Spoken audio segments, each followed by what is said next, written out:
Hi, Olivia. It's nice to see you again. Hi, Rachel. It's so nice to meet with you again. So I just kind of wanted to summarize what we talked about last week and then give you space of where you'd like to go today. Okay. That sounds good. Okay, Yeah. so last week I got to know you a little bit more. We reviewed confidentiality, but we spent most of the session talking about your applications for law school and some of the anxiety that presents when you're thinking about that process. You mentioned that your anxiety presents mostly with obsessive thoughts, and you sometimes feel it in your body when you're sweating. And it also we talked about feeling anxiety sometimes with your family. So now that you've moved back closer to home and being in proximity of some of your family members, managing some of those expectations. And then we ended talking a little bit about your relationship with your partner, Colin, and knowing that he's a great support system for you in helping you cope with your anxiety as well as exercise. So where would you like to begin today? Sorry. Okay. I'm still seeing you. Sorry, I'm doing it on my phone, so it just dropped. I kind of wanted to start with an update about law school applications. Yeah. Can you hang on 1 second? You're vertical. If you could switch it. Oh, yeah. There you go. Yep. Okay. Sorry. I wanted to give an update about law school applications actually. So I submitted like my first 3. So actually kind of everything worked out a lot faster than I thought. And I feel like at a completely different headspace regarding that since our last meeting, which I'm really happy about. Yeah, I can tell how excited you are in your voice and knowing that you can have some of that anxiety be relieved because now you've turned in 3 applications. Yeah, definitely. It's like my main 3, so I feel really like a weight off my shoulders. There's still some other ones I want to apply to, but I feel like I got the big chunk done. So I'm wondering, once you turn those in, did you notice some of your anxiety decrease, or are you still feeling it in other areas of your life? I definitely felt it decrease in general. Now I feel like I'm kind of just checking the application status a lot, and I know I'm not going to know for a few months, so it's kind of pointless, but it's better because it feels a lot better because I don't feel like there's anything more I can work on. Um, I'm not sure, like when I applied to college, I could go back through and like still edit my applications when I sent them. But for law school, you can't edit them at all. So that's actually a really good boundary for me because now I'm like, I'm done with it, can't change it. And that makes me feel a lot better.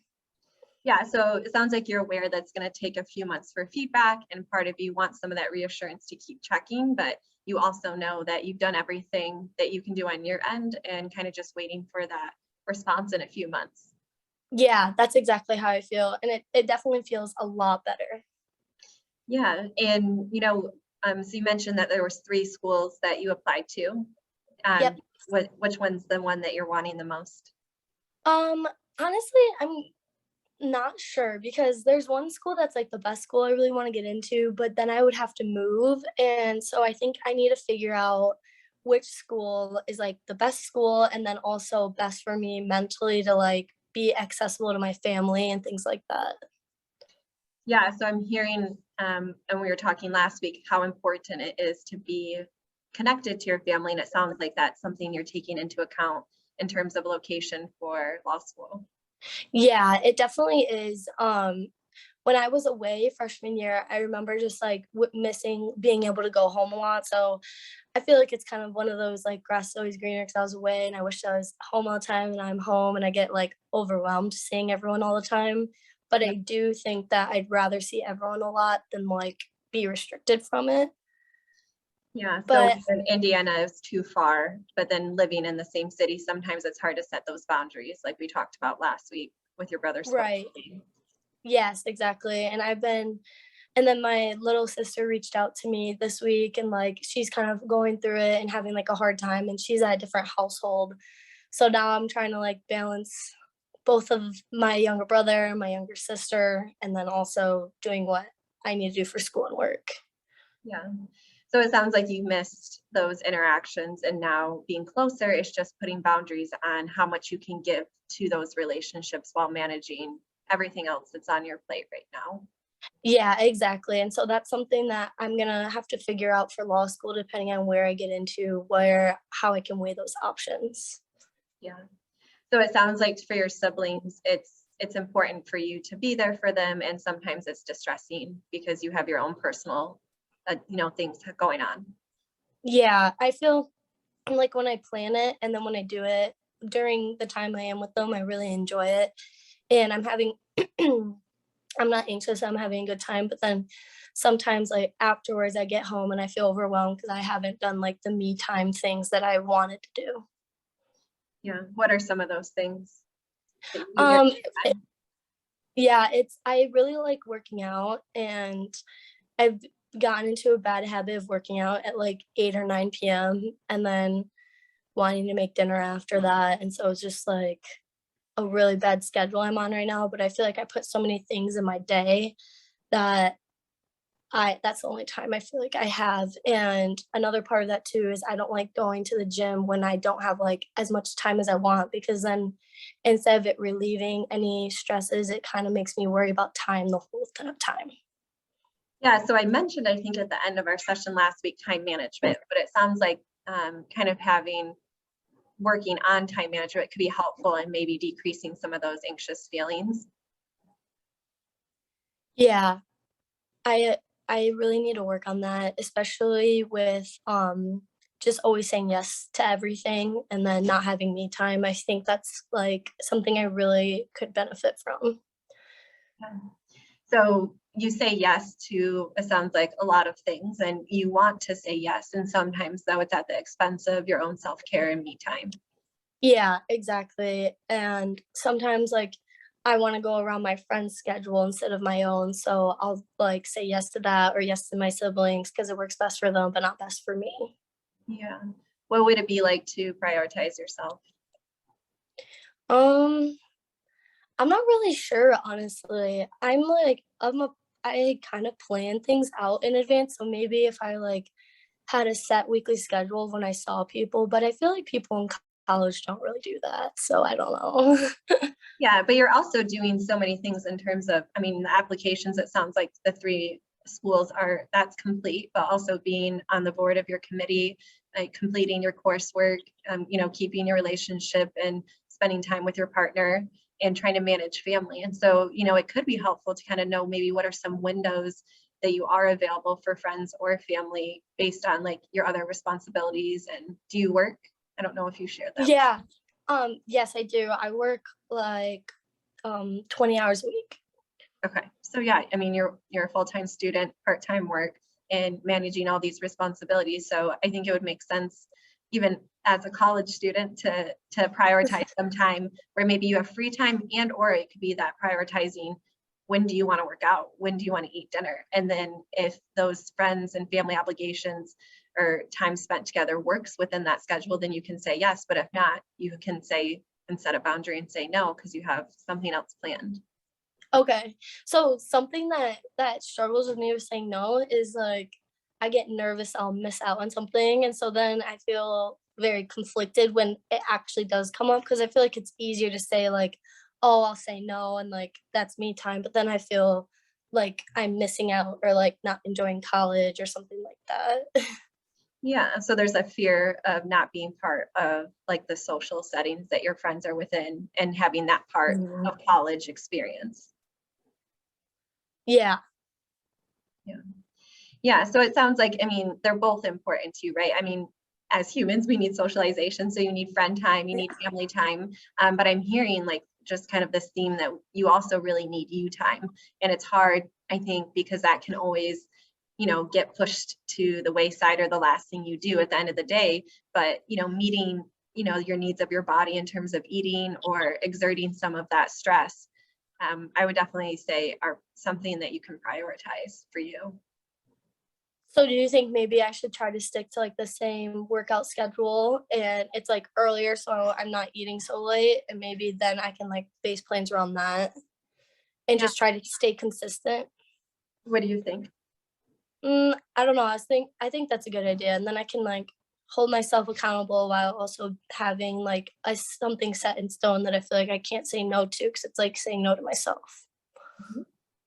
Yeah, and I think if you have something planned, then maybe, I'm not sure, I heard this a little bit, the feelings of guilt that you may feel saying no to family at times, or it seems more fear of missing out with friends, but both of those emotions maybe wouldn't be as strong because you're acknowledging that you plan something for yourself, and that there's other time that you can spend with people. Yeah, definitely. I think that's very accurate. Yeah. I'm wondering what you're feeling right now as we're talking about this. I'm trying to figure out a time that works best. I'm kind Yeah. of trying to plan that in my head a little bit right now. Yeah. So what time of day would work best for you to have me time in terms of having dinner probably in a reasonable hour and the exercise that seems really important to you? I think that I need to start just going like right after classes or right when I get out of work so that I go straight from one place to the gym. So I'm not coming home and then like surrounded by opportunities to do things. It's like I'm here already and I'm gonna do it and I'm not gonna put it off.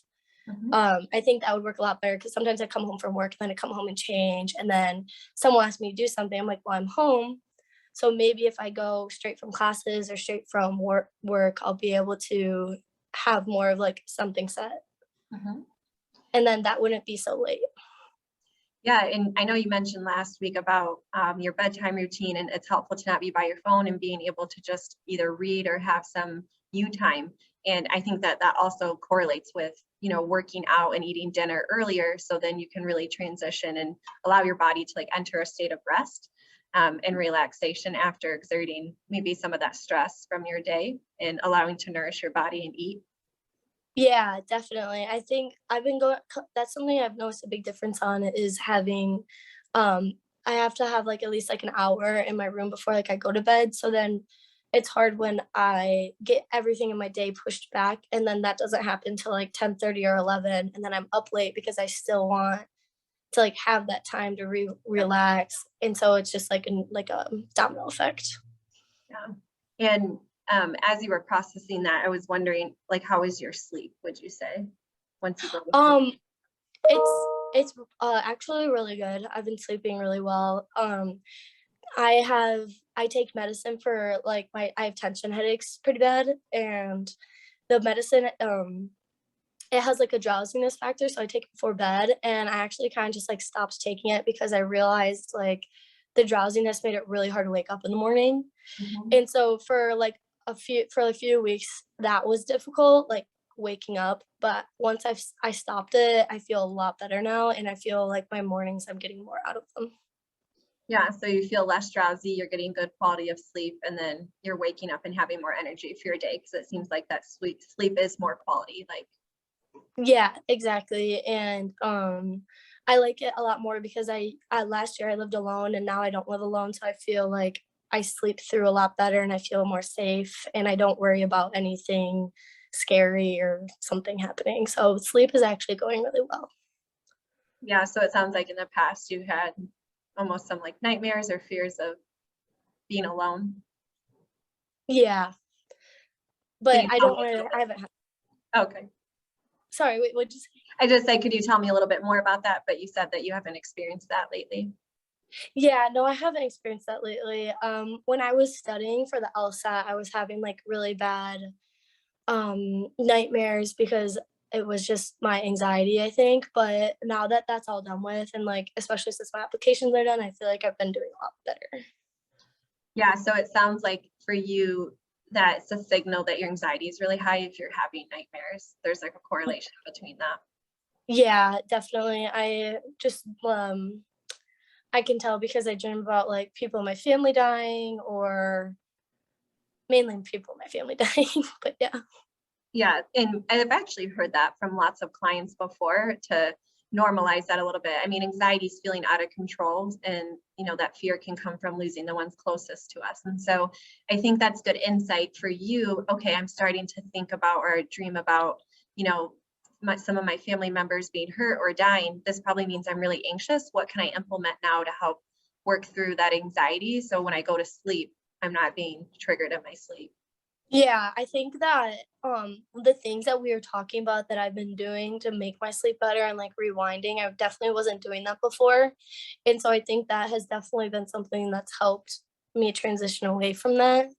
But it's hard because my family personally is like really lucky. I haven't really had anyone close in our family pass away, and members of my family will be like, "Oh my God, we're so lucky. Like something's got to happen. Like we're so lucky." And then I'm like, "Oh my God, something has to happen. Like what?" And so I think that's why it transpires into that when I'm getting anxious. I'm sure. Yeah, so it seems like some of those existential thoughts are coming up in terms of like life and dying. And it sounds like you haven't experienced death of a close loved one and had to grieve that experience. So maybe it's that fear of that unknown. Yeah, exactly how I feel. It's just because I see other people go through, I'm like, "Oh my God, I don't know how I could do that." But Yeah. And I think, for your age and where you're at, it's like sometimes you can start to have those existential thoughts, meaning like, what's the meaning of life and things like that come up. And also, I think just with some of the anxiety you're coping with, like I said, typically people with anxiety do kind of think worst case scenario when they're stressed. And so, knowing that for you, that's just a signal to take care of yourself a little bit more and lean into that anxiety and acknowledge it. okay, that's good to know to not just completely fight it. Yeah. Is that typically what you do? Yeah, just try to ignore it.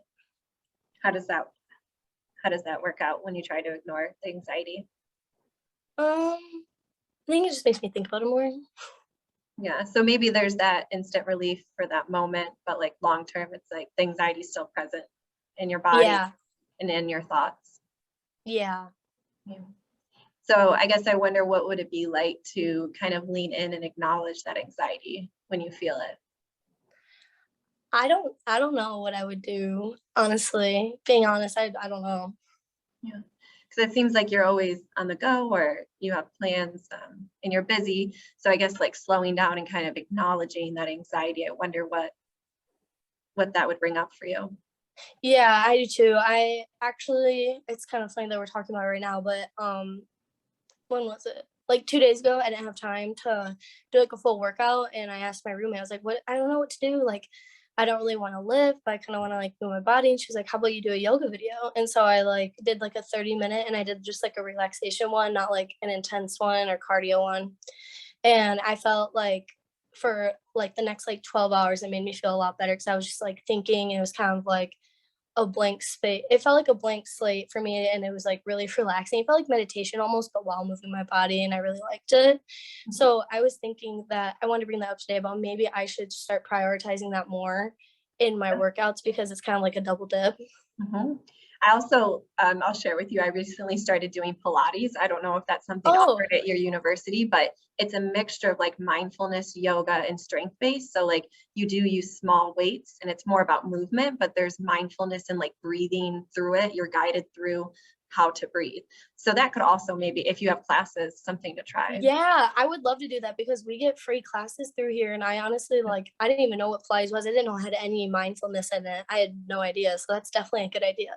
Yeah, it's very holistic. And so I think, it sounds like maybe you have more intense workouts, but then giving yourself permission to do yoga or maybe even try Pilates when you want to become more centered and allow yourself to feel that emotion that's coming up in your body. Yeah, definitely. I really enjoyed that. Yes, this is an interesting question, but I guess I'm wondering, do you feel comfortable with anxiety? Like it's just kind of like something you're used to feeling? Like if you didn't feel it, what would that be like? Kind of thought.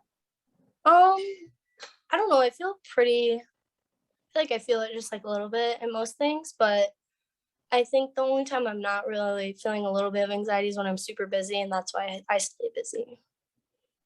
Yeah. Yeah, which is kind of like the insight I was just sharing that, what about in those moments where you're feeling more present to kind of acknowledge that anxiety and kind of see where it's coming from? Yeah, yeah, I will start thinking about that. I don't really know what that would process would look like in my mind though. Do you have any way of stepping through that? Yeah, I mean, I think sometimes when we experience anxiety, it's a protective factor, like kind of what you're saying, like I'm busy, the anxiety's helping me stay busy, but what am I really feeling underneath that? So like sometimes you could be overwhelmed, sometimes you could be lonely. It just depends, maybe on some of those deeper emotions that anxiety's not allowing you to fully feel because it's kind of protecting you in some ways from opening up to that deeper emotion.